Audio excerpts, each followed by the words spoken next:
नमो लोये सौर्यन्तानं नमो लोये सौर्यदानं नमो लोये सौभागिर्यानं नमो लोये सौज्यायानं नमो लोये सौत्रिकावती सावनं ओंकारमिन्दु संयुक्त नित्यं जयन्ति योगिनः कामदमोक्षदं च ओंकाराय नमो नमः मङ्गलं भगवान् मङ्गलं गौतमोनि मङ्गलं कुन्कुण्डार्यो विजेन्द्रमोसुमङ्गलं नमः समयसाराय स्वानुभूत्या चकास्ते चित् स्वभावाय भवाय सर्वाः विभाव निदाताय।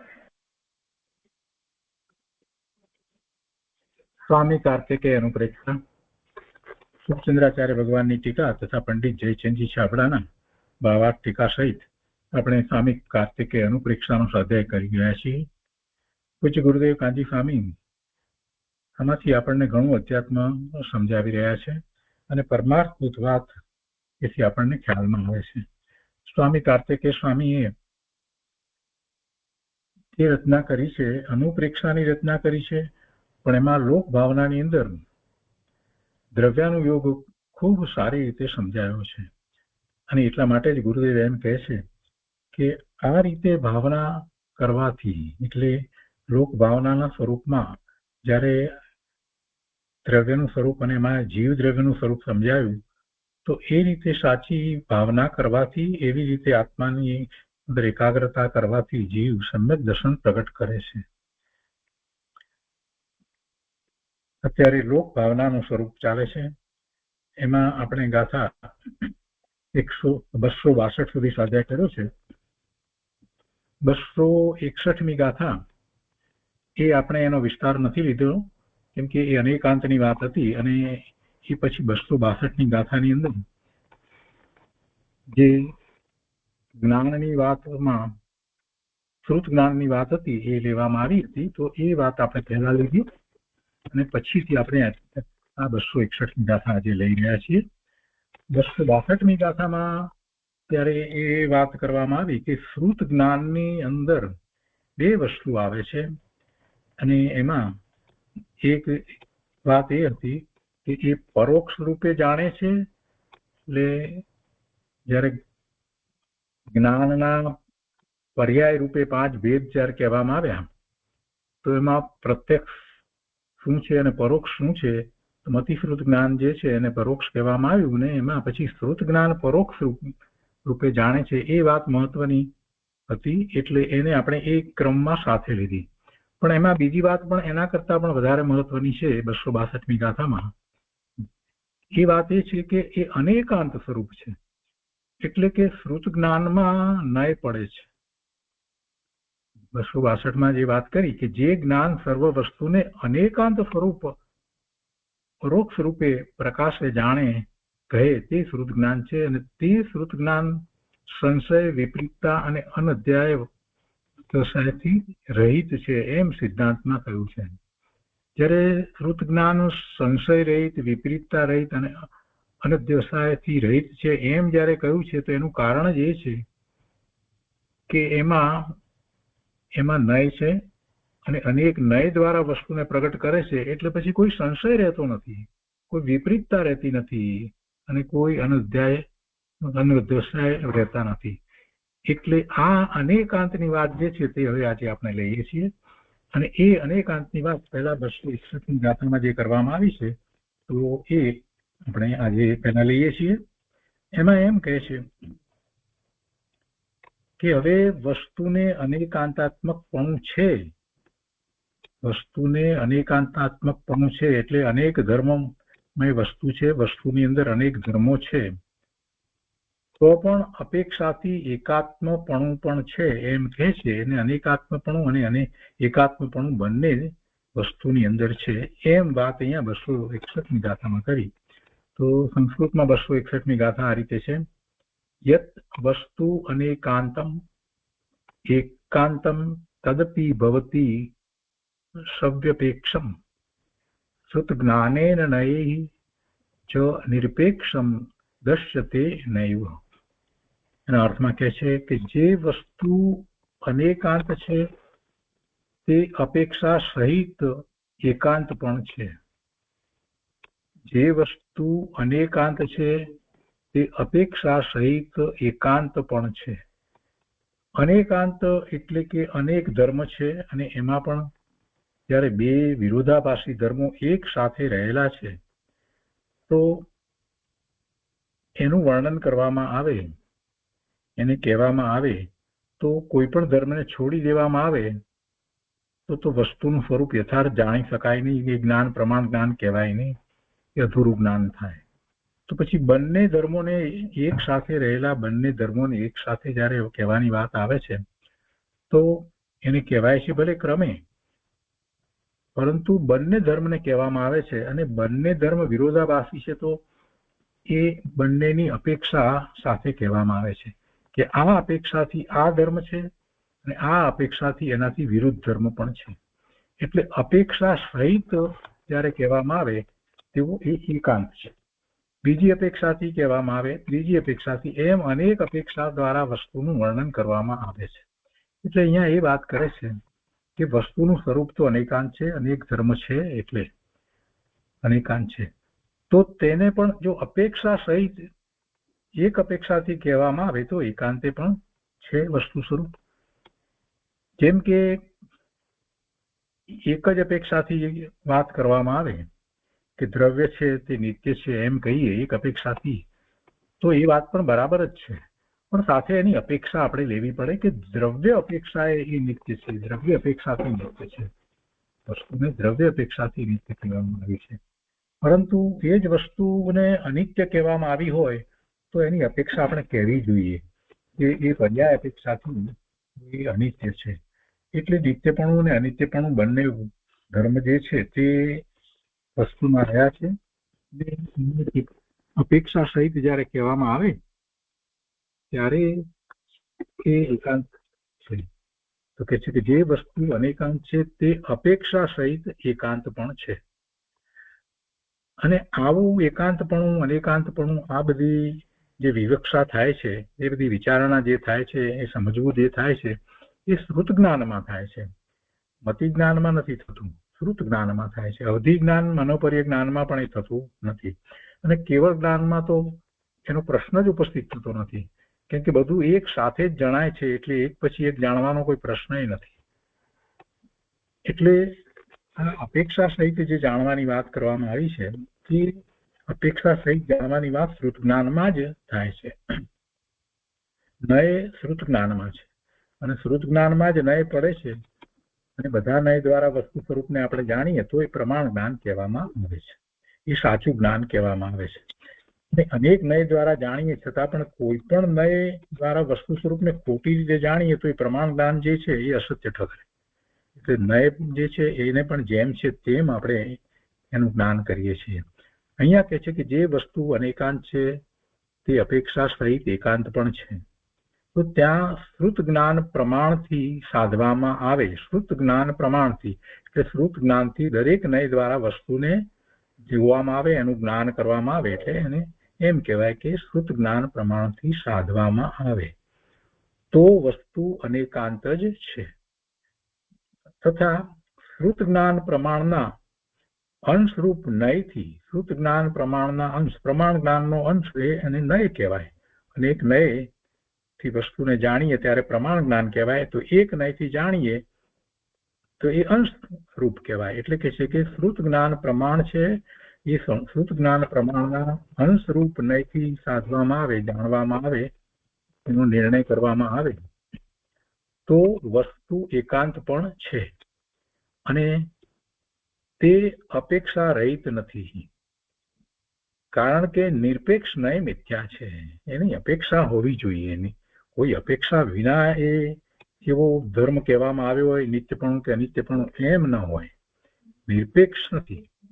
જો બહાર પરની અપેક્ષાથી વસ્તુ આખી જે છે એનું અસ્તિત્વ એ નિરપેક્ષ છે, એને કોઈની જરૂર નથી, પણ એક વસ્તુની અંદર રહેલા અનેક ધર્મો, તો એ અનેક ધર્મોને જ્યારે આપણે વિચાર કરીએ તો એક જ ધર્મની મુખ્યતાથી વાત કરીએ તો પછી એનું પ્રમાણ જ્ઞાન થતું નથી.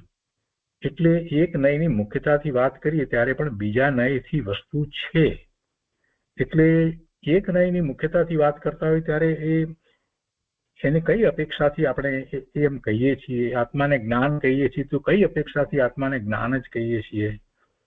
આત્માને સુખ જ કહીએ છીએ તો કઈ અપેક્ષાથી આત્માને સુખ જ કહીએ છીએ? એમ એની અપેક્ષા સહિત એકાંત છે. કહે છે કે વસ્તુ એકાંત પણ છે અને તે અપેક્ષા સહિત હોય છે.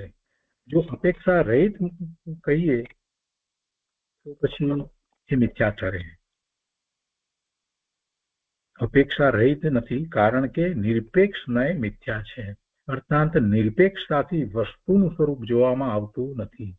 કોઈ પણ અપેક્ષા વિના વસ્તુ સ્વરૂપ એટલે કે એના ધર્મને જોવામાં આવતા નથી. અનેક નયથી જોવામાં આવે છે. એટલે દરેક નય જે છે એને અપેક્ષા કહેવામાં આવે છે. આ નયથી આમ, આ નયથી આમ, આ નયથી આમ. નય છે એ જ્ઞાનની પ્રક્રિયા માટેનું મહત્વનું સાધન છે.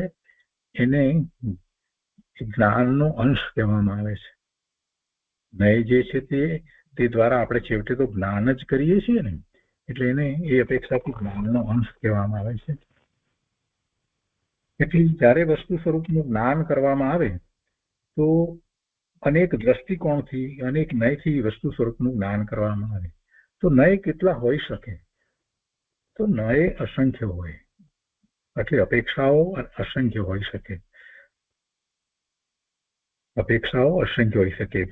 જે 47 નયની વાત કરવામાં આવી છે ત્યાં, તો એ 47 નય, એ 47 છે એ તો આત્માનું વર્ણન કરવામાં, એ 47 નય દ્વારા આત્માના સ્વરૂપને જણાવ્યું છે, એટલે એ અપેક્ષાથી વાત છે. પણ જુદી જુદી વસ્તુને સમજાવનારા, દર્શાવનારા એક એક નયનો વિચાર કરીએ તો કેટલા નય થાય? અસંખ્ય નય થાય. એટલે પછી એનું સામાન્ય જે ક્લાસિફિકેશન, જનરલ ક્લાસિફિકેશન જે છે એ નય કેટલા પ્રકારના હોય મુખ્યપણે એમ કરીને જ્યારે વાત કરવામાં આવી છે, તો ત્યાં પછી દ્રવ્યાર્થિક નય, પર્યાર્થિક નય, નિશ્ચય નય, વ્યવહાર નય, એ રીતે આખી એની વાત કરવામાં આવી છે. એટલે જે જૈન સિદ્ધાંત પ્રશ્નોત્તર માળાની અંદર જે વાત કરવામાં આવી છે એ સામાન્ય ક્લાસિફિકેશનની અપેક્ષાથી કરવામાં આવી છે. અને જ્યારે 47 નયની જે વાત કરવામાં આવી છે પ્રવચનસારમાં, તો એ આત્માનું સ્વરૂપ વર્ણવા વાળા એ નય છે. એટલે એમાં કઈ વિરોધાભાસ નથી. અને અહીંયા વાત જે કરે છે કે નિરપેક્ષ નય મિથ્યા છે, નિરપેક્ષ નય મિથ્યા છે, તો એક જ વસ્તુની અંદર જુદા જુદા ધર્મ છે, તો એ કોઈ પણ ધર્મથી એકાંતે એ વસ્તુને જણાવીએ અને એને કોઈ અપેક્ષા જ ન હોય તો એ મિથ્યા ઠરે.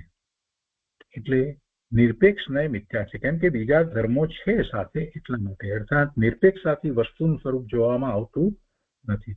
પણ વસ્તુના અસ્તિત્વનો વિચાર કરીએ, વસ્તુ છે, વસ્તુનું પરિણમન છે, ત્યારે આપણે આખી વાતને લઈએ છીએ, ત્યારે એમ કહીએ છીએ કે એને પરની અપેક્ષા નથી. એ વસ્તુ જુદી છે, એની વાત નથી અહીંયા.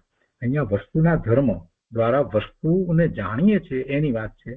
અને એવું જાણવું આપણે શ્રુત જ્ઞાન દ્વારા કરી શકીએ છીએ. અને શ્રુત જ્ઞાનમાં અનેક દ્રષ્ટિકોણથી વસ્તુને સમજીએ છીએ, જાણીએ છીએ, તો એને નય કહેવામાં આવે. અને બધા નયો દ્વારા વસ્તુને જાણીએ તો એને પ્રમાણ જ્ઞાન કહેવામાં આવે.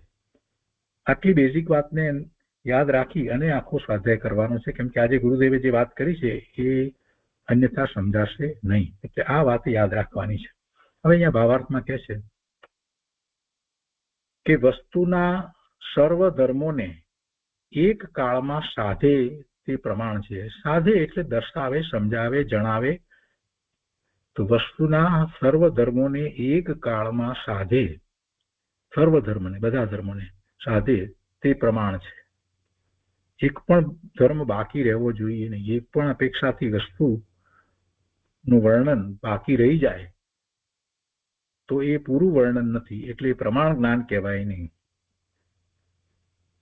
તો વસ્તુના સર્વ ધર્મોને એક કાળમાં સાધે તે પ્રમાણ છે, તથા તેના એક એક ધર્મને જ ગ્રહણ કરે તે નય છે.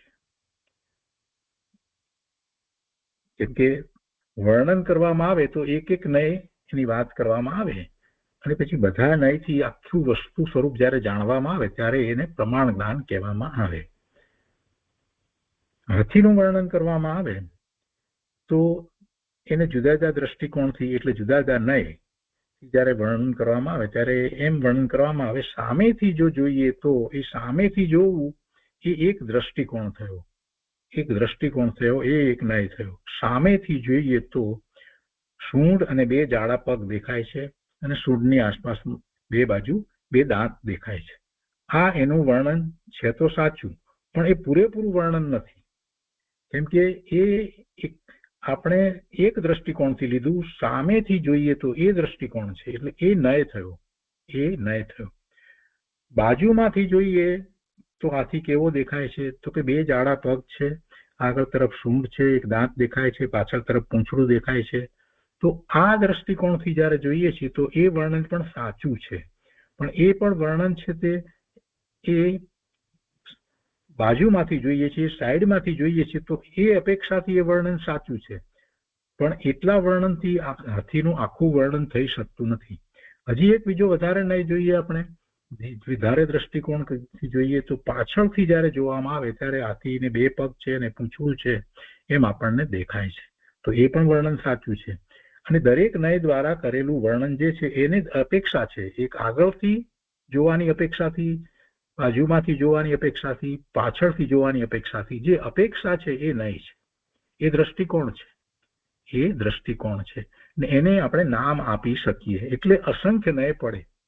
જગતના બધા પદાર્થોના વર્ણનમાં અસંખ્ય દ્રષ્ટિકોણ, અને જેટલા દ્રષ્ટિકોણ એટલા નય. આ વાતને આપણે સમજીએ એટલે ઊંચવાળો નહીં થાય. અહીંયા કહે છે કે વસ્તુના સર્વ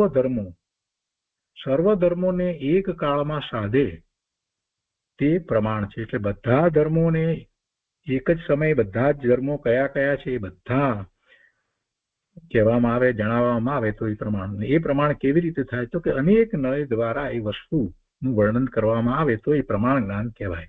એટલે વસ્તુના બધા ધર્મોને, એમાં એક પણ બાજુથી એક પણ વસ્તુનું વર્ણન બાકી રહી જાય, કોઈ પણ અપેક્ષાથી એક પણ વર્ણન ન કરવામાં આવે તો પ્રમાણ જ્ઞાન કહેવાય નહીં. વસ્તુના સર્વ ધર્મોને એક કાળમાં, એક સમય છે ને, બધું છે તો એક જ સમય, પણ આપણે જોઈએ છીએ જુદી જુદી અપેક્ષાથી, જુદા જુદા દ્રષ્ટિકોણથી. એટલે તો ભલે જુદા જુદા દ્રષ્ટિકોણથી જોઈએ, પણ છેવટે બધા ધર્મોને એમાં લેવા તો જોઈએ ને, તો જ પ્રમાણ જ્ઞાન કહેવાય. તો વસ્તુના સર્વ ધર્મોને એક કાળમાં સાધે તે પ્રમાણ છે, તથા તેના એક એક ધર્મોને જ ગ્રહણ કરે તે નય છે, એ પણ સત્ય છે. તેથી એક નય બીજા નયની સાપેક્ષતા હોય તો વસ્તુ સાધી શકાય, પણ અપેક્ષા રહિત નય વસ્તુને સાધતો નથી. એની અપેક્ષા ન લઈએ તો પછી જે બીજો નય જે છે એની બીજી અપેક્ષા છે, ત્રીજા નયની ત્રીજી અપેક્ષા છે, એ બધી વાત રહેતી નથી, તો વસ્તુ સાધી શકાતી નથી. એક નય બીજા નયની સાપેક્ષતા, બીજા નયમાં ને આપણે સાથે રાખીએ છીએ કે બીજા નયથી એ જુદી રીતે પણ છે એમ સાપેક્ષતા સ્વીકારીએ છીએ. તો બીજા નયની સાપેક્ષતા હોય તો વસ્તુ સાધી શકાય. તો બીજા નયની સાપેક્ષતા રાખી છે એટલે બીજા દ્રષ્ટિકોણથી વસ્તુ જુદી રીતે પણ છે.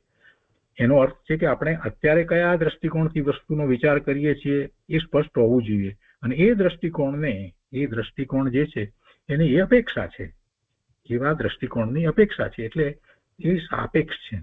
એટલે કહે છે કે તેથી એક નય બીજા નયની સાપેક્ષતા હોય તો વસ્તુ સાધી શકાય, પણ અપેક્ષા રહિત નય વસ્તુને સાધતો નથી. એટલા માટે અપેક્ષાથી વસ્તુ અનેકાંત પણ છે એમ સમજવું એ જ સમ્યક જ્ઞાન છે. અનેક નય દ્વારા જ વસ્તુ સ્વરૂપને આપણે જાણીએ છીએ, અને એ પ્રમાણ જ્ઞાન છે. અને અનેકાંત દ્વારા વસ્તુને ભગવાને દર્શાવી છે. ભગવાનના જ્ઞાનમાં પણ વસ્તુનું સ્વરૂપ અનેકાંત દ્વારા જ પ્રકાશ્યું છે, અને એ પ્રકાશવાની જે રીત જે છે એને સ્યાદવાદ કહેવામાં આવે છે. એ દર્શાવવાની રીત જે છે એ પદ્ધતિ છે એને સ્યાદવાદ. કોઈ અપેક્ષાથી આમ છે, સ્યાદ શબ્દ એટલે અપેક્ષા, કોઈ અપેક્ષા. તો સ્યાદવાદ મુદ્રિત ભગવાનની વાણી છે, ચિન્વાણી સ્યાદવાદ મુદ્રિત છે. દરેક અપેક્ષાથી વસ્તુ સ્વરૂપને એમાં કહેવામાં આવ્યું છે. કેમ કે વસ્તુ અનેકાંતમય છે એટલે. તો હવે આગળ લઈએ આપણે આ ગાથા ઉપર પૂજ્ય ગુરુદેવ કાંજી સ્વામીએ જે વિસ્તાર કર્યો છે એ 261મી ગાથા અહીંયા તેથી આપણે લઈએ છીએ.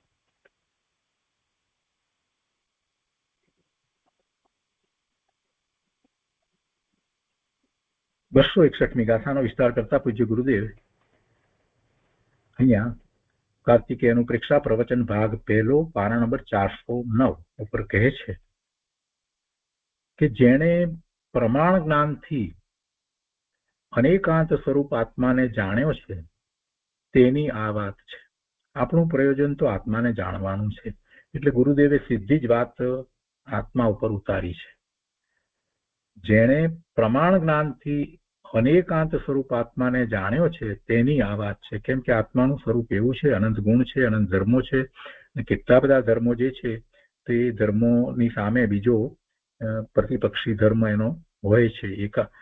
એકપણું, અનેકપણું, નિત્યપણું, અનિત્યપણું, આ બધા જે છે તે વિરોધી ધર્મ સહિત છે, અને વિરોધી ધર્મ એક સાથે રહે છે. તો એ વસ્તુને એ જ રીતે સાધવામાં આવે તો જ પ્રમાણ જ્ઞાન અને તો જ આત્માને જાણ્યો કહેવાય. જેને પ્રમાણ જ્ઞાનથી અનેકાંત સ્વરૂપ આત્માને જાણ્યો છે તેની આ વાત છે. ત્રિકાળ શુદ્ધ અને વર્તમાન અશુદ્ધતા, જો બે જુદી જુદી વાત આવી વિરોધાભાસી. ત્રિકાળ શુદ્ધ અને વર્તમાન અશુદ્ધતા. તો ત્રિકાળની અંદર વર્તમાન નથી આવી જતું? ત્રિકાળમાં વર્તમાન તો આવ્યું ને. 3 કાળ લઈએ તો ભૂતકાળ, વર્તમાન કાળ અને ભવિષ્યકાળ. જો ત્રણેય કાળે શુદ્ધ છે અને છતાંય પાછું વર્તમાનમાં અશુદ્ધતા બતાવીએ તો બે વિરોધાભાસ આવે ને વર્તમાન માટે. તો બે પડખા જુદા તો થયા ને. તો એને એ જ રીતે જાણવા જોઈએ કઈ અપેક્ષાથી અશુદ્ધતા છે વર્તમાનની, એને એ અપેક્ષા સહિત જાણવું પડે.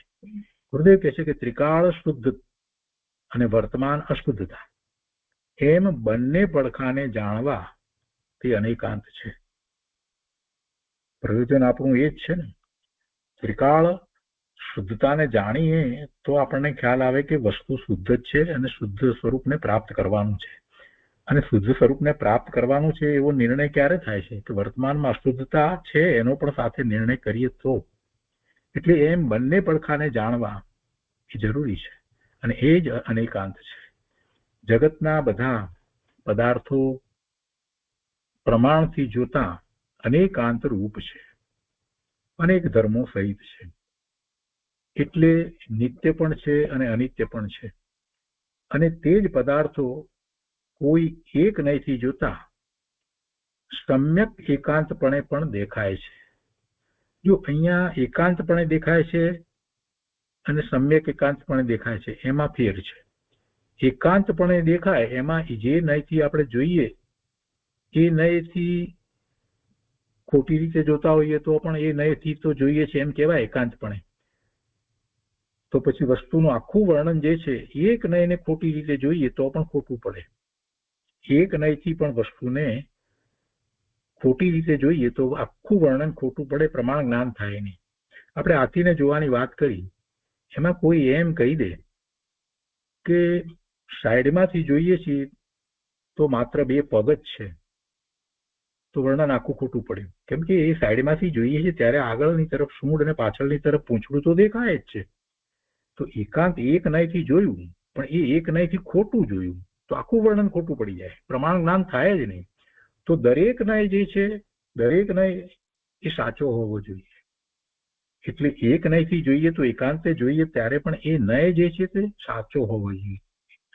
તો એ સમ્યક એકાંતપણે જોઈએ તો પણ વસ્તુ સ્વરૂપ જે છે એનો નિર્ણય થઈ શકે છે કે આ સમ્યક એકાંતપણે જ્યારે જોઈએ, સાચા નયથી જોઈએ તો એ અંશ બને છે પ્રમાણ જ્ઞાનનો. નહીતર પ્રમાણ જ્ઞાનનો એ અંશ બનતો નથી. શું કહે છે ગુરુદેવે? બહુ એક એક શબ્દ મૂક્યો છે, તોડીને મૂકેલો છે, શાંતિથી સમજવા જેવું છે બધું.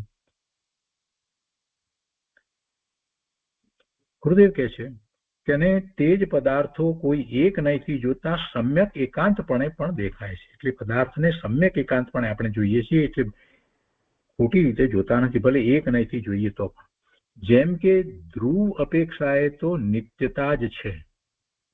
અહીંયા તો આત્માની વાત ચાલે છે ને. ધ્રુવ અપેક્ષાએ તો નિત્યતા જ છે અને પર્યાય અપેક્ષાએ અનિત્યતા જ છે.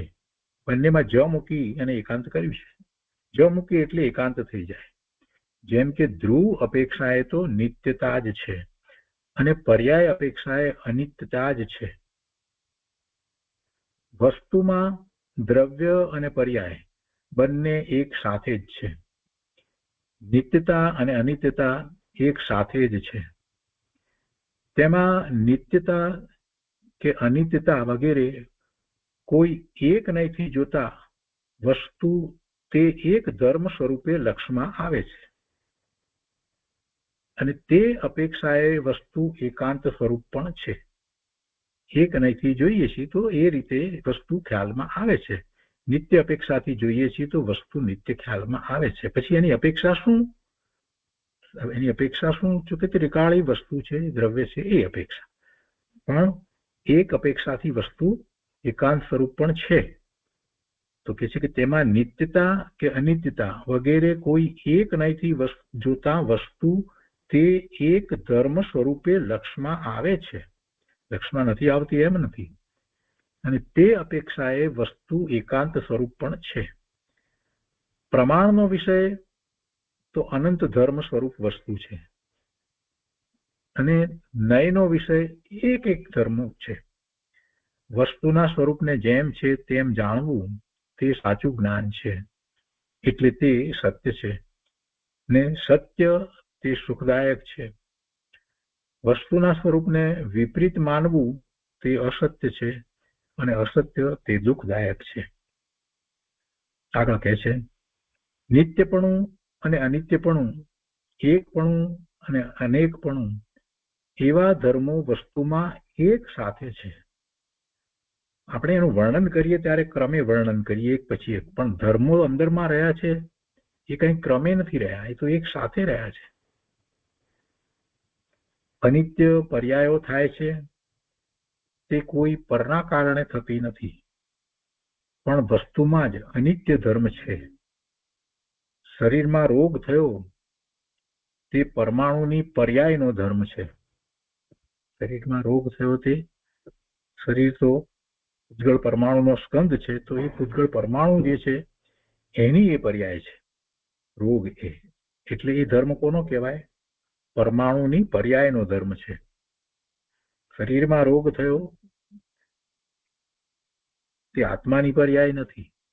શરીરમાં રોગ થયો તે પરમાણુની પર્યાયનો ધર્મ છે. અને એવા પરમાણુની પર્યાયનો ધર્મ જે છે એ પર્યાય પરમાણુની છે, તો એને બીજું કોઈ કરે ન કરે. એટલે બીજો કોઈ તેનો કરતા નથી. બીજો કોઈ એનો કરતા નથી. બીજા કોઈએ આ રોગ કરાવ્યો છે એમ નથી. બીજો કોઈ તેનો કરતા નથી. કોઈને કારણે રોગ થયો છે એવું વસ્તુનું સ્વરૂપ નથી. નિત્યતા ધર્મની અપેક્ષાએ જોતા વસ્તુ નિત્ય ભાસે છે. નિત્યપણાના ધર્મને લઈને વિચાર કરીએ તો નિત્યતા ધર્મની અપેક્ષાએ જોતા વસ્તુ નિત્ય ભાસે છે અને અનિત્યતા ધર્મથી જોતા વસ્તુ અનિત્ય ભાસે છે. પણ નયથી એક ધર્મને જોતી વખતે પણ બીજા અનંત ધર્મોની પ્રતીતિ ભેગી છે. જ્યારે એક નયથી એક ધર્મને જોઈએ છીએ તો એ વખતે પણ બીજા અનંત ધર્મો છે એવી શ્રદ્ધા રહે છે. કેમ કે પ્રમાણ જ્ઞાન કર્યા પછીથી એ સ્પષ્ટ છે કે અનેક ધર્મો છે. ભલે એક ધર્મને જોઈએ છીએ, કોઈ એક નયથી જોઈએ છીએ, દ્રવ્યાર્થિક નયથી જોઈએ છીએ, તો નિત્ય જોઈએ છીએ, તો એ વખતે પણ બીજા અનંત ધર્મોની પ્રતીતિ એની શ્રદ્ધા ભેગી છે. કેમ કે પ્રમાણપૂર્વક નય હોય છે. આ નય છે એ એમનેમ ગમે તેમ તો છે નહીં. એ નયો બધા નયો દ્વારા જ્ઞાન કરીએ છીએ એ પ્રમાણ જ્ઞાન છે. એટલે દરેક નય જે છે એ પ્રમાણ જ્ઞાનનો અંશ છે. એ પ્રમાણ જ્ઞાનનું એક કારણ છે, નહીતર પ્રમાણ જ્ઞાન થાય નહીં. એટલે કહે છે કે કેમ કે પ્રમાણપૂર્વક નય છે. નય છે એ એમનેમ ગમે તેમ નથી. પ્રમાણ જ્ઞાનમાં એનો કાંઈક રોલ છે. એ પ્રમાણ જ્ઞાન નહીતર થાય નહીં. એટલે પ્રમાણપૂર્વક નય હોય છે. પ્રમાણથી આખી વસ્તુને જાણ્યા વગર તેના એક ધર્મનું જ્ઞાન યથાર્થ ન હોય. એટલે પહેલા પ્રમાણથી આખી વસ્તુને જાણવી પડે અને પછી કોઈ એક નય દ્વારા જ્ઞાન કરીએ. એ નય જે છે એ પ્રમાણ જ્ઞાનનો અંશ હોય તો જ એ નય સાચો નય છે. જો એમ ન હોય તો પ્રમાણ જ્ઞાન પણ ખોટું પડે. અહીંયા કહે છે કે પ્રમાણથી આખી વસ્તુને જાણ્યા વગર તેના એક ધર્મનું જ્ઞાન યથાર્થ ન હોય. એટલે આત્માને પ્રમાણ જ્ઞાન પૂર્વક જાણવો જોઈએ. બધા નય દ્વારા આત્માનું વર્ણન એટલા માટે જ કરવામાં આવ્યું છે, અનેક નય દ્વારા વસ્તુ સ્વરૂપને એટલા માટે જ સમજાવવામાં આવ્યું છે. 47 નય દ્વારા આત્માને જણાવવામાં આવ્યો, સમજાવવામાં આવ્યો છે એ પ્રમાણ જ્ઞાન માટે. એટલે પ્રમાણથી આખી વસ્તુને જાણ્યા વગર તેના એક ધર્મનું જ્ઞાન યથાર્થ ન હોય. જો બીજા ધર્મોની અપેક્ષા વગર એકાંત એક જ ધર્મને માને તો તે એકાંત છે, પણ પછી એક જ ધર્મને માને છે ને બીજાને ન માને તો એ એકાંત મિથ્યા એકાંત છે. એકાંતે વસ્તુને માનવામાં બીજો વાંધો નથી, પણ સાથે બીજા નય દ્વારા, અનેક નય દ્વારા વસ્તુને માનવી પડે ને. એટલે બીજા નય દ્વારા એને માને અને પછી આ એક નય દ્વારા એનું વર્ણન કરે, એની મુખ્યતા કરે તો વાંધો નથી. પણ માત્ર એક નયથી વસ્તુને પ્રકાશે, એક નયથી વસ્તુને વર્ણન કરે, એને જણાવે અને બીજા નય જાણે કે છે જ નહીં, તો પછી આ જે બધું વર્ણન જે છે એ બધું મિથ્યા થયું. ને એ નય દ્વારા વર્ણન જે કરવામાં આવ્યું ભલે સાચું છે, એ નયની અપેક્ષા એ સાચું છે, છતાં પણ એ મિથ્યા ઠરે છે. ગુરુદેવ કહે છે કે જો બીજા ધર્મોની અપેક્ષા વગર એકાંત એક જ ધર્મને માને તો તે મિથ્યા એકાંત છે. અને આવા મિથ્યા એકાંત અન્ય દર્શનની અંદર પડ્યા છે. એમાં વસ્તુને એક જ પ્રકારે લીધી છે. કોઈએ નિત્ય જ લીધી છે, બીજી અપેક્ષા અનિત્યની અપેક્ષાને લીધી જ નથી. કોઈએ અનિત્ય જ લીધી છે, એને નિત્યની અપેક્ષા લીધી જ નથી. અહીંયા આગળ કહે છે કે આત્મા પર્યાય અપેક્ષાએ અનિત્ય છે, પણ સર્વથા આત્મા નિત્ય જ છે એમ નથી. આત્મા પર્યાય અપેક્ષાએ અનિત્ય છે, દ્રવ્ય અપેક્ષાએ નિત્ય છે, પણ સર્વથા આત્મા નિત્ય જ છે એમ લઈએ અને પર્યાય અપેક્ષાએ જે અનિત્યપણું છે એને લઈએ જ નહીં, એનો વિચાર જ ના કરીએ તો વસ્તુ સ્વરૂપ સાચું સમજાતું નથી, પ્રમાણ જ્ઞાન નથી. એટલે એમ નથી. અપેક્ષા રહિત નય સાચા નથી. જેમ કે આત્મા નિત્ય છે તો કઈ અપેક્ષાએ એની અપેક્ષા, કોઈ અપેક્ષા એ નિત્ય છે. અપેક્ષા વિના નિરપેક્ષપણે નિત્ય કહી દેવાય એમ નથી. એક અપેક્ષા એ જ નિત્ય છે, દ્રવ્ય અપેક્ષા એ નિત્ય છે. જેમ કે આત્મા નિત્ય છે તો કઈ અપેક્ષા એ, પોતાની ધ્રુવતા અપેક્ષા એ નિત્યપણું છે, પર્યાય અપેક્ષા એ નિત્યપણું નથી. તો પોતાના કોઈ ધર્મની અપેક્ષા એ નિત્યપણું કહેવામાં આવ્યું. અને કોઈ ધર્મની અપેક્ષા એ અનિત્યપણું પણ છે, પણ સર્વથા અપેક્ષા વગર જ નિત્ય કહી દે તો તે મિથ્યા નય છે. અપેક્ષા વગર જ નિત્ય કહી દઈએ તો એ નય જે છે તે મિથ્યા નય છે. એટલે અનેકાંત છે તે પણ કથનચિત અનેકાંત છે. કોઈ અપેક્ષા એ અનેકાંત છે અને કથનચિત એકાંત પણ છે. પ્રમાણ અપેક્ષાએ તો તે અનેકાંત છે અને નય અપેક્ષાએ તે જ એકાંત પણ છે, કેમ કે એક એક નય એમાં આવે છે. સમ્યક એકાંતની અપેક્ષા વગર અનેકાંત હોય નહીં. એટલે અનેકાંત પણ અનેકાંત રૂપ છે અને અનેકાંત તે અનેકાંત પણ છે અને એકાંત પણ છે. તો સમ્યક એકાંતની વાત લીધી ને સમ્યક એકાંતની વાત એટલા માટે લીધી કે જો એ નય સાચો ન હોય તો બધું ખોટું પડી જાય. બીજું બધું સાચું છે પણ એક નયથી પણ વસ્તુને ખોટી રીતે પ્રકાશવામાં આવે તો પ્રમાણ જ્ઞાન પણ બનતું નથી અને એમાં એક નય પણ દુભાય તો પછી એ વસ્તુનો આખો જે વિચાર જે છે એ મિથ્યા ઠરે છે. અહીંયા આગળ કહે છે કે આત્માની નિર્મળ પર્યાય પ્રગતિ તે કોઈ પરની અપેક્ષા રાખતી નથી.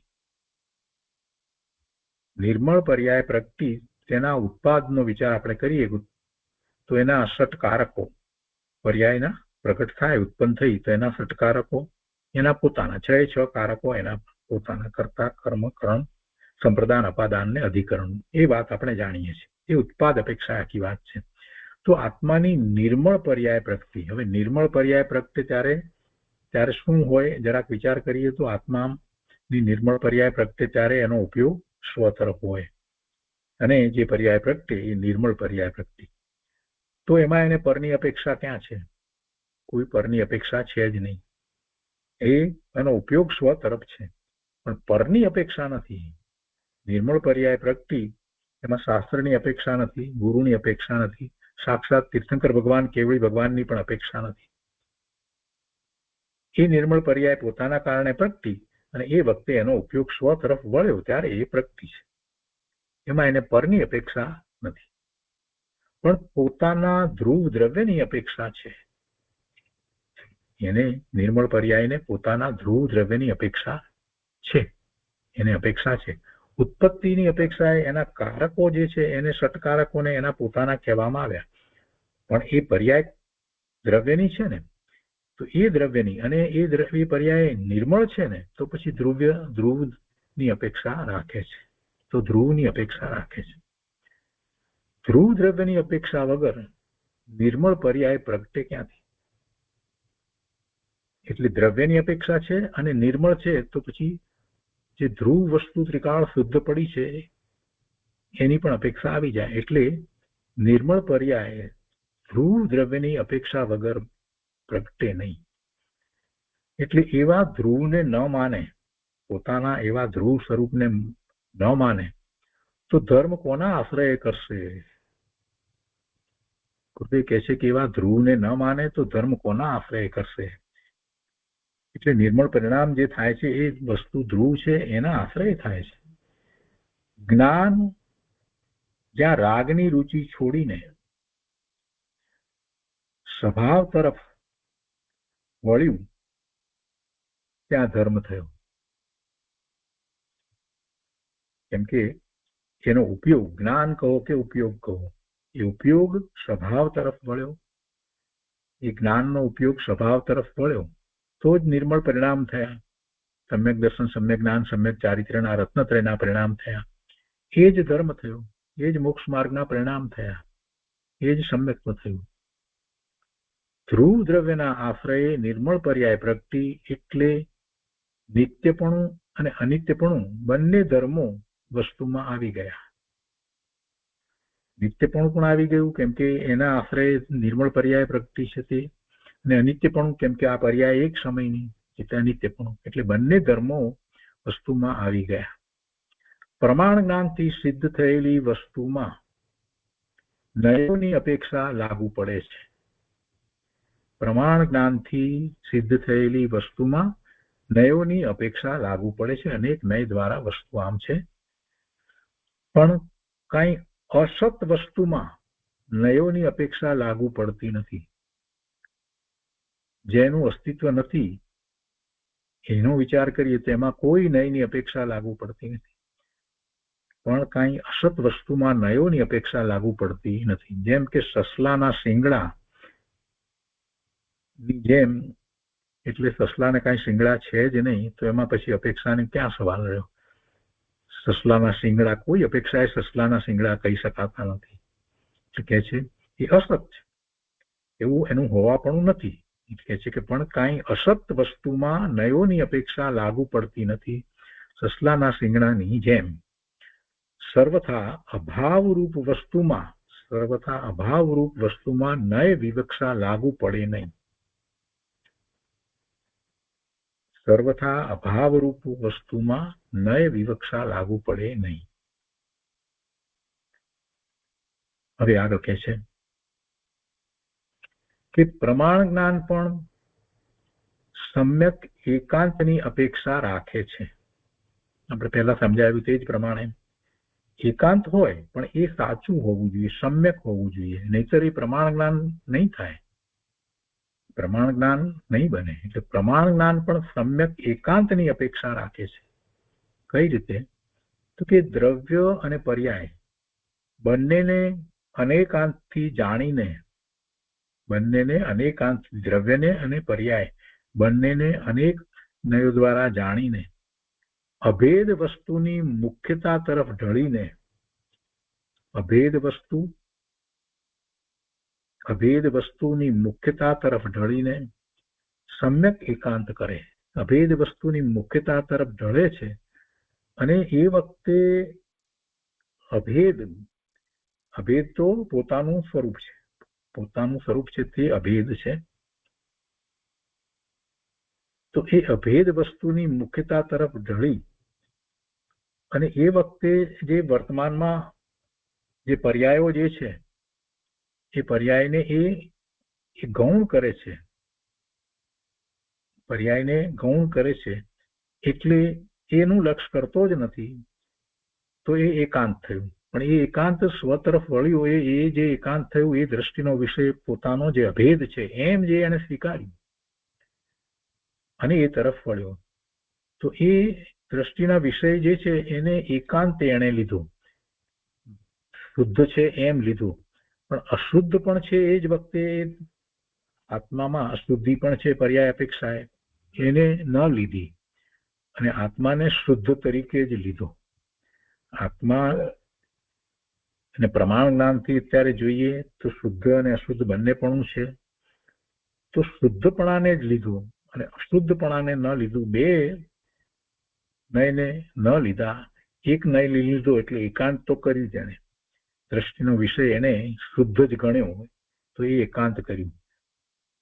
દ્રષ્ટિમાં તો બંને આવે, અશુદ્ધિ પણ આવે અને શુદ્ધિ પણ આવે, પણ એણે અત્યારે પ્રયોજનવશ અશુદ્ધ ભાગ જે છે એને ન લીધો, એને દ્રષ્ટિમાં ન લીધો. એટલે એ દ્રષ્ટિમાં એને જે લીધું એ એકાંત કર્યું. પણ એ એકાંત કર્યું ત્યારે જે દ્રષ્ટિમાં લેવાયું છે એ નય કેવો છે? એ સત્ય છે, સાચો છે કે વસ્તુ અભેદ છે, વસ્તુમાં ભેદ પડતા જ નથી, ગુણગુણીના ભેદ એમ એને લીધું જ નથી, વસ્તુ તો અભેદ જ છે. તો એમ અભેદ વસ્તુની મુખ્યતા તરફ ઢળી અને એમ એને સમ્યક એકાંત કર્યું. તો આવું સમ્યક એકાંત કરે તો જ પ્રમાણ જ્ઞાન થાય છે. એટલે અનેકાંત પણ સમ્યક એકાંતની અપેક્ષા રાખે છે. સમ્યક એકાંત એટલે શું? કે અભેદ તરફ વળ્યો ત્યારે જ સમ્યક એકાંત થયું. પર્યાય તરફ વળ્યો હતો અને પછી એને અનુભૂતિ થઈ એમ કહીએ તો થાય જ નહીં, કેમ કે વસ્તુ જ ક્ષણિક છે. ત્યાં પર્યાયમાં એકાગ્રતા થાય જ નહીં. જ્યાં ભેદ પડી રહ્યા છે દરેક સમયે એક જુદી પર્યાય થઈ રહી છે. અહીંયા કહે છે કે સમ્યક એકાંત એટલે શું? કે અભેદ તરફ વળ્યો ત્યારે જ સમ્યક એકાંત થયું. દ્રવ્ય પર્યાય બંનેને જાણી અને સામાન્ય તરફ વળી અને વિશેષને અભેદ કરે. હવે અહીંયા એક બીજી વાત ગુરુદેવે સમજાવી છે કે કેવી રીતે પ્રમાણ જ્ઞાન થાય છે. તો કે છે કે સમ્યક એકાંત એટલે શું? કે અભેદ તરફ વળ્યો ત્યારે જ સમ્યક એકાંત થયું. એ વાત તો આપણે સમજ્યા. અને પછી કહે છે કે દ્રવ્ય પર્યાય બંનેને જાણીને સામાન્ય તરફ વળીને વિશેષને અભેદ કરે. હવે વિશેષ જે છે એ તો પર્યાય છે, એને અભેદ સાથે જોડી દે, વિશેષને અભેદ કરે. પર્યાય થઈ અને તો પ્રમાણ જ્ઞાન થાય. અભેદની મુખ્યતા હોવા છતાં તેમાં વળેલી પર્યાય પણ છે તો ખરી. એટલે અભેદની મુખ્યતા અપેક્ષાએ તો સમ્યક એકાંત છે. આ તરફથી જોઈએ તો એમ કહેવાય કે એ વખતે સમ્યક એકાંત છે, કેમ કે અભેદની એને મુખ્યતા કરી છે. તો અભેદની મુખ્યતા અપેક્ષાએ તો સમ્યક એકાંત છે. પણ પર્યાય અનુભૂતિ તો પર્યાયમાં થઈ છે ને, એ વખતે એ તરફ ઢળેલી જે પર્યાય જે નિર્મળ થઈ છે ને, તો એને જયારે લઈએ છીએ તો પછી શું? એ નિર્મળ પર્યાય થઈ ને, ભલે એક સમયની થઈ ને, તો પ્રમાણ જ્ઞાન થાય છે.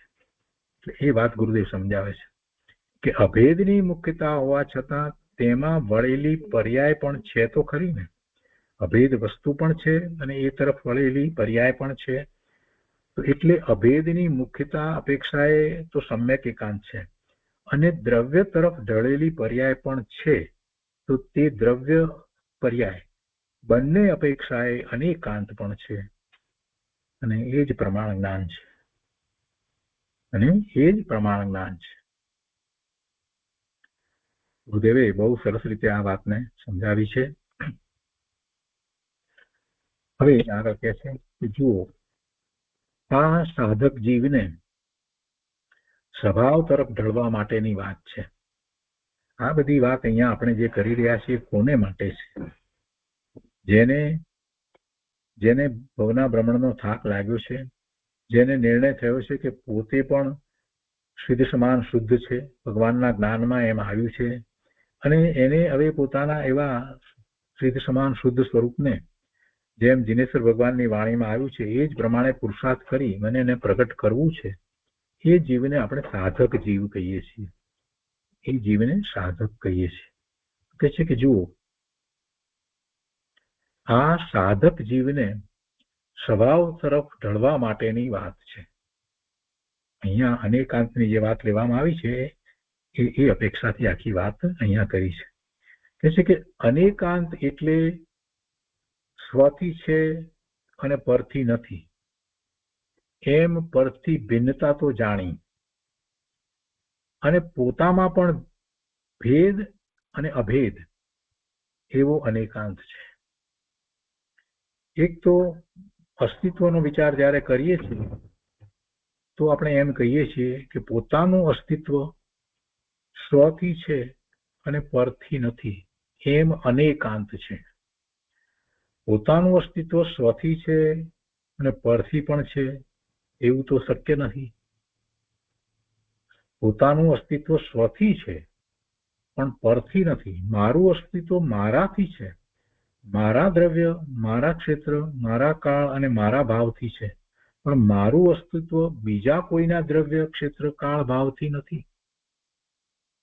એટલે જ્યારે પણ એમ કહેવામાં આવે કે મારું અસ્તિત્વ સ્વથી છે ત્યારે એ વાતને સાથે ગર્ભિતપણે આપણે સમજીએ જ છીએ કે મારું અસ્તિત્વ પરથી નથી, પરના દ્રવ્ય, ક્ષેત્ર, ભાવ અને કાળથી નથી. જો એમ લેવામાં ન આવે તો મહા અનર્થ થઈ જાય, મોટું મિથ્યાત્વ થઈ જાય. મારું અસ્તિત્વ કોનાથી? મારાથી પણ ખરું અને પરથી પણ ખરું. મારું અસ્તિત્વ પરના દ્રવ્ય, ક્ષેત્ર, કાળ, ભાવથી પણ છે અને મારાથી પણ છે. આ તો મોટો અનર્થ થયો. એટલે એમ તો નથી. પણ બોલવામાં આવે ત્યારે હું સ્વથી છું એમ કહીએ ત્યારે સાથે ગર્ભિતપણે બીજો નય કે પરથી હું નથી એવો નય, એવો દ્રષ્ટિકોણ પણ સાથે રહ્યો છે. એટલે એમાં બે નય થયા, એક સ્વ અપેક્ષાએ અને પર અપેક્ષાએ. બે અપેક્ષાથી મારા અસ્તિત્વનો હું વિચાર કરું તો સ્વ અપેક્ષાએ મારું અસ્તિત્વ મારા દ્રવ્ય, ક્ષેત્ર, કાળ, ભાવથી અને પર અપેક્ષાએ હું જ્યારે મારા અસ્તિત્વનો વિચાર કરું તો મારું અસ્તિત્વ પર દ્રવ્ય, ક્ષેત્ર, કાળ, ભાવથી નથી. એટલે બે અપેક્ષા થઈ, સ્વ અપેક્ષાએ અને પર અપેક્ષાએ. બે અપેક્ષાથી જ્યારે હું સ્વીકારું ત્યારે જ નક્કી થાય, ત્યારે જ સત્ય વાત ખ્યાલમાં આવે અને એ જ અનેકાંત છે. આવું વસ્તુનું સ્વરૂપ અનેકાંત સ્વરૂપ જ છે. દરેક વસ્તુનું સ્વરૂપ અનેકાંત છે. આપણે બીજી અપેક્ષાઓને ભલે એ વખતે બોલતા ન હોઈએ, કહેતા ન હોઈએ, પણ એનો આપણને સ્વીકાર છે. દરેકમાં આપણને એનો સ્વીકાર છે. આપણે એમ કહીએ કે આ કોમ્પ્યુટર છે તો એ જ વખતે આપણે એને માનીએ છીએ કે ટીવી નથી. માનીએ છીએ ને? તો ટીવીની અપેક્ષાએ આ કોમ્પ્યુટર જે છે એની નાસ્તી થઈને નાસ્તી. એટલે દરેક વસ્તુમાં આ વસ્તુ પડેલી છે. આપણે કઈ દરેક વખતે બોલતા નથી પણ અંદરમાં આપણે સમજીએ તો છીએ જ. આજ કોમ્પ્યુટરને ટીવી પણ કહીએ અને કોમ્પ્યુટર પણ કરીએ અને ગમે તે બધું કઈ કહેતા નથી. અહીંયા કહે છે કે આ સાધક જીવને સ્વભાવ તરફ ઢળવા માટેની વાત છે. એટલે કેટલીક વાત, સિદ્ધાંતોની વાતને, આ બધી વાતને એને સમજવી તો પડશે. એટલે અનેકાંતને પણ એને સારી રીતે સમજવાની જરૂર છે. ગુરુદેવ કહે છે કે અનેકાંત એટલે સ્વથી છે અને પરથી નથી, એમ પરથી ભિન્નતા તો જાણી, એમ કરી અને એને પરથી નથી એ દ્વારા નિર્ણય કર્યો ને કે પરથી પોતે જુદો છે, તો એવી પરથી ભિન્નતા તો જાણી. અને હવે પોતામાં પણ પાછો વિચાર કરે છે, તો કે છે કે પોતામાં પણ ભેદ અને અભેદ એવો અનેકાંત છે. પરથી નથી એ વાત તો ભિન્નતા કરી, પરથી તો જુદો પડ્યો, પણ પોતામાં પણ ભેદ અને અભેદ એવો અનેકાંત છે. ભેદ શું છે ને અભેદ શું છે? પર્યાયથી ભેદ અને દ્રવ્યથી અભેદ એમ વસ્તુ સ્વરૂપ છે. તો ગુરુદેવ કહે છે કે પોતામાં પણ ભેદ અને અભેદ એવો અનેકાંત છે. તેમાં અભેદ તરફ ઢળે તો જ ભેદ અભેદનું યથાર્થ જ્ઞાન થાય છે. કેમ કે અહીંયા તો આપણે સાધક જીવની વાત લીધી છે, અને સાધક જીવને યથાર્થ જ્ઞાન એટલે યથાર્થ જ્ઞાન તો જેવું જીનેશ્વર ભગવાનની વાણીમાં પરમ સત્ય પ્રકાશ્યું છે એવું જ્ઞાન છે, એ યથાર્થ જ્ઞાન છે. અને એવું યથાર્થ જ્ઞાન એ પોતાના આત્મામાંથી એને થાય છે, આત્માની અનુભૂતિ થતા થાય છે. એટલે એ પોતાના આત્મા તરફ ઢળે, એ તરફ વળે જે અભેદ છે. તો એવા અભેદનું જ્યારે એને યથાર્થ ભાન જ્ઞાન અનુભૂતિ થાય છે, તો પછી એને સાચા અર્થમાં ભેદનો ખ્યાલ આવે છે. નહીંતર એ ભેદને ખરેખર જાણતોય નથી, એને ક્યાં દેખાય છે એક સમયની પર્યાય. ગુરુદેવ કહે છે કે એવો અનેકાંત છે ને એમાં અભેદ તરફ ઢળે તો જ ભેદ અભેદનું યથાર્થ જ્ઞાન થાય છે. માટે અનેકાંત પણ સમ્યક એકાંત વગર હોતો નથી. જો બીજી રીતે પણ આ વાતને સિદ્ધ કરી. સમ્યક એકાંત શું થયું? તો કે જે અભેદ છે એ તરફ એ ઢળ્યો છે, એને જ એને માની છે, તો એકાંતે એ વસ્તુ સ્વરૂપનો સ્વીકાર કર્યો. પણ એમાં એને ફળ સ્વરૂપે શું થયું? તો કે નિર્મળ પર્યાય થઈ. અને નિર્મળ પર્યાય થઈ એ સમ્યક જ્ઞાનની પર્યાય થઈ. તો એમાં સત્ય જ્ઞાન, સાચું જ્ઞાન એને થયું. એટલે એના વિના જીવને પોતાનું સાચું જ્ઞાન ભાન થતું જ નથી. અહીંયા તો પરમાર્થે વાત લેવી છે ને, અનેકાંતને આપણે સમજ્યા, પણ છેવટે અનેકાંત દ્વારા આપણે કરવું શું છે? સ્વભાવ તરફ ઢળવાની શુક્રા ગુરુદેવ વાત કહે છે. કેમ કે આપણે તો પોતાના સ્વરૂપની પ્રાપ્તિ કરવી છે. એટલે ગુરુદેવ કહે છે કે પ્રાપ્તિમાં પણ તમને સમ્યક એકાંત વિના એની પ્રાપ્તિ થતી નથી. તમે દરેક વખતે પર્યાય બદલી રહી છે એમ પણ લો, અને આ અભેદ સ્વરૂપ છે એમ પણ લો, એમ જ દ્રષ્ટિ કર્યા કરશો તો અનુભૂતિ થશે નહીં, અને તમે કોણ છો એનો ખ્યાલ જ નહીં આવે. એટલે સમ્યક દર્શન થશે જ નહીં. તો ગુરુદેવ કહે છે અહીંયા કે અભેદ તરફ ઢળે તો જ ભેદ અભેદનું યથાર્થ જ્ઞાન થાય છે. માટે અનેકાંત પણ સમ્યક એકાંત વગર હોતો નથી. એટલે કે અભેદની દ્રષ્ટિ વગર પ્રમાણ જ્ઞાન થતું નથી. વળી અભેદતા છે તે ભેદની પણ અપેક્ષા રાખે છે. એટલે કે અભેદ દ્રવ્ય તરફ વળ્યો હોવા છતાં પર્યાયની શુદ્ધતા વધતી જાય છે. એટલે પર્યાયમાં અનેક ભેદ પડે છે. આ એને ભેદની અપેક્ષા. કેમ કે ભેદ તો પર્યાયમાં છે ને, તો એની અપેક્ષા થઈ ને. અભેદ તરફ વળ્યો એ જ પર્યાય છે. એ પછીની બીજી પર્યાય, ત્રીજી પર્યાય, એમ એક પછી એક એ નિર્મળ પર્યાય થઈ શુદ્ધતા વધતી જાય છે. તો એ ક્યાં શુદ્ધતા વધે છે? પર્યાયમાં શુદ્ધતા વધે છે. તો એ પર્યાયમાં શુદ્ધતા વધે છે, તો એ પર્યાયની અપેક્ષા છે. શું કે છે કે વળી અભેદતા છે તે ભેદોની પણ અપેક્ષા રાખે છે.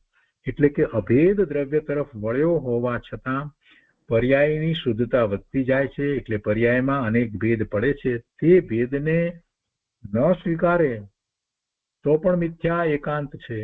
તો પછી કઈ રહ્યું જ નહીં. વેદાંત એવી પર્યાયને જ માનતું નથી. એટલે ત્યાં મિથ્યાત્વનો પ્રસંગ આવે છે. પર્યાયમાં જ અનુભૂતિ થાય છે, અને એના તો પર્યાય તો ભેદરૂપ છે. તો એ ભેદનો સ્વીકાર જ ન કરીએ તો પછી જે જેને આપણે સમ્યક એકાંત કહેતા હતા, અભેદ વસ્તુ તરફ ઢળી અને સમ્યક એકાંત કરતા હતા, એ સમ્યક એકાંતની વાત જ ન રહી પછી તો. એટલે પર્યાય છે અને પર્યાયની અપેક્ષા છે, જે ભેદ છે એની પણ અપેક્ષા છે, કેમ કે એ પરિણામ થાય છે એનો સ્વીકાર છે, અને એ પરિણામ દરેક સમયના લઈએ, દરેક સમયની પર્યાય લઈએ છે, એ ભેદ રૂપ છે. તો એ ભેદને ન સ્વીકારે તો પણ મિથ્યા એકાંત છે.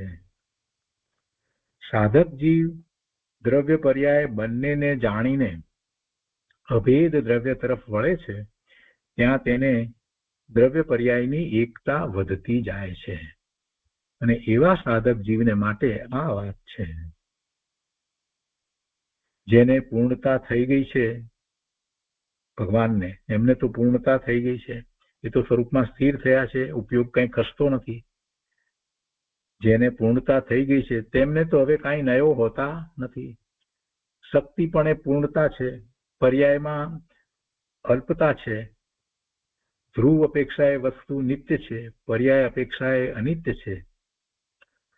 સાધક ભાવ હોય ત્યાં બાધક ભાવનો અંશ પણ સાથે હોય છે. જેમને પૂર્ણતા થઈ એમની વાત નથી, એમને તો પછી કોઈ નય રહેતા જ નથી, પૂર્ણતા થઈ. પણ જેને પૂર્ણતા નથી થઈ એને જો વિચાર કરીએ તો એને પણ શક્તિ પણ તો પૂર્ણતા અંદરમાં તો પડી છે ને બધાને, અને પર્યાયની અંદર અલ્પતા છે, એમાં પૂર્ણતા નથી. ધ્રુવ અપેક્ષાએ વસ્તુ નિત્ય છે, પણ પર્યાય અપેક્ષાએ અનિત્ય છે. તો પર્યાય અપેક્ષાએ અનિત્ય તો બધાને છે, પણ એ પર્યાય અત્યારે જે છે તે એ ધ્રુવને અનુસરીને નથી, એટલે સાધક ભાવ છે. ક્યારેક ક્યારેક નિર્મળ પર્યાય છે અને ક્યારેક પર્યાય નિર્મળ નથી, એટલે બાધક ભાવ પણ છે. ધ્રુવ અપેક્ષાએ વસ્તુ નિત્ય છે એ તો શુદ્ધ જ છે, પણ પર્યાય અપેક્ષાએ અનિત્ય છે, અને અનિત્ય છે તો જુદી જુદી છે. એને સાધક ભાવ હોય ત્યાં એને બાધક ભાવનો અંશ પણ સાથે હોય છે, એટલે શુભ ભાવ વગેરે જે બાધક ભાવ છે એ પણ સાથે હોય છે.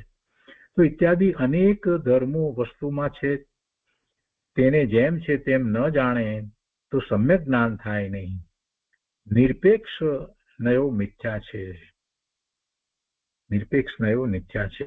તો તેમાં એમ જે કહેવામાં આવ્યું એ આપણે સમજાય તો એમાં પરની અપેક્ષાની વાત નથી. પરથી તો વસ્તુ જે છે એ નિરપેક્ષ જ છે, પર દ્રવ્યની તો વાત જ નથી. પર દ્રવ્યની અપેક્ષાથી જો વિચાર કરીએ તો આ એક વસ્તુ જે છે એ તો નિરપેક્ષ જ છે, અને કોઈની અપેક્ષા છે જ નહીં.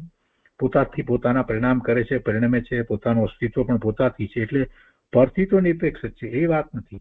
પણ પોતાની વસ્તુની અંદર એના ધર્મો જુદા જુદા છે, નિત્યપણું અનિત્યપણું આ બધી જે વાત કરવામાં આવે છે, તો ત્યાં એક ધર્મ જે છે એને જ્યારે આપણે વર્ણન કરીએ એકાંતે એ ધર્મ તરફ વળીએ છીએ તો એ કઈ અપેક્ષાનો એ ધર્મ છે, તો એ અપેક્ષા સહિત જ ધર્મ છે. તો એ નય જે છે એ નયને અપેક્ષા હોવી જ જોઈએ. અપેક્ષા વિના એ નિરપેક્ષ જો માનવામાં આવે તો મિથ્યા છે. એટલે નિરપેક્ષ નયો મિથ્યા છે, તેમાં પરની અપેક્ષાની વાત નથી, પણ પોતાના ધર્મની અપેક્ષાની વાત છે. વસ્તુના પોતાના એક ધર્મને માને અને બીજા ધર્મને સર્વથા ન માને તો તેનું નામ નિરપેક્ષ નય કહેવાય. એને બીજા નયની અપેક્ષા રાખીને બીજા નયને માન્યા જ નહીં તો મિથ્યાત્વનો પ્રસંગ આવ્યો, અને તે મિથ્યા નય છે. જો જેને ચૈતન્ય મૂર્તિ આત્માનું ભાન હોય એવા ધર્મીને જ ચક્રવર્તી પદ વગેરેના ઊંચા પુણ્ય બંધાય છે, પણ તે ધર્મીને ચૈતન્ય મૂર્તિ આત્માની જ અપેક્ષા છે. તેને પુણ્યની અપેક્ષા નથી, પુણ્યનો આદર નથી. વસ્તુના અનેક ધર્મોના જ્ઞાન વગર વસ્તુ સ્વરૂપ જણાતું નથી. અને ભાવાર્થની વાતને ગુરુદેવ ફરીથી લે છે અહીંયા કે વસ્તુના સર્વ ધર્મોને એક કાળમાં સાધે તે પ્રમાણ છે, તથા તેના એક એક ધર્મને જ ગ્રહણ કરે તે નય છે. તેથી એક નયને બીજા નયની સાપેક્ષતા હોય છે, નિરપેક્ષ નથી હોતો કોઈ નય. તેથી એક નયને બીજા નયની સાપેક્ષતા હોય તો વસ્તુ સાધી શકાય, પણ અપેક્ષા રહિત નય વસ્તુને સાધતો નથી. એટલા માટે અપેક્ષાથી વસ્તુ અનેકાંત પણ છે એમ જાણવું એ જ સમ્યક જ્ઞાન છે. તો એ રીતે આ 261મી ગાથાનો વિસ્તાર થયો અને પછી 262મી ગાથામાં શ્રુત જ્ઞાનની તાકાત બતાવે છે, જેમાં કેવળ જ્ઞાન બધા પદાર્થોને પ્રત્યક્ષ જાણે છે તેમ શ્રુત જ્ઞાન પણ પરોક્ષપણે સર્વ વસ્તુને પ્રકાશે છે. એ ગાથા આપણે 262 કરી છે, પણ એનો હવે ફરી રીતે બીજી રીતે આખો વિચાર આપણે કરીશું. શ્રુત જ્ઞાનની અપેક્ષાથી વાત લીધી હતી, પરોક્ષપણાની અપેક્ષાથી ત્યાં વાત લીધી હતી. હવે થોડીક વાત એ બીજી અપેક્ષાથી લઈશું અને પછી આગળની ગાથાઓ લઈશું. તો આજનો સ્વાધ્યાય અહીંયા સુધી રાખીએ છીએ અને હવે વીકેન્ડની અંદર બધાને ખાસ ખાસ અનુમોદના છે કે આજે જે સ્વાધ્યાય 261મી ગાથાનો આપણે જે કર્યો છે એને શાંત ચિત્તથી ફરીથી વાંચનમાં લેવો અને એને માટે જરૂર લાગે તો નયની અને અનેકાંતની વાત બીજી જગ્યાએ જ્યાં જ્યાં આપી છે, જૈન સિદ્ધાંત પ્રશ્નોત્તર માળામાં કે જૈન સિદ્ધાંત પ્રવેશિકામાં કે બીજા શાસ્ત્રમાં કે તો એ બધી વાતને પણ સાથે સમજી લેવામાં આવશે તો ઘણી સ્પષ્ટતા થશે.